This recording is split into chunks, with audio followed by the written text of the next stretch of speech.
নিপুণ হাতের ছোঁয়ায় মণ্ডপে মণ্ডপে প্রতিমার ভাস্কর তৈরি করছেন কারিগররা।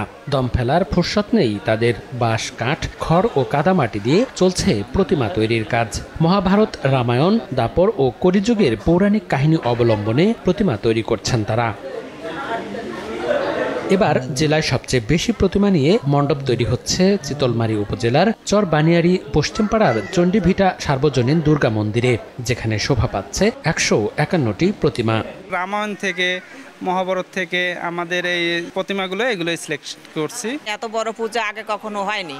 এবার আমরা একটা উন্নত পর্যায়ের আনন্দটা উপভোগ করব। ধর্ম, বর্ণ নির্বিশেষে সকলের জন্যেই কিন্তু এই পূজাটা আমরা আয়োজন করেছি। তো সবাইকে আমি সাদর আমন্ত্রণ জানাচ্ছি। প্রতিটি পূজা মণ্ডপে 3 স্তর বিশিষ্ট সার্বক্ষণিক পুলিশি টহল ব্যবস্থা জোরদার করা হবে বলে জানান জেলা পুলিশের শীর্ষ কর্মকর্তা।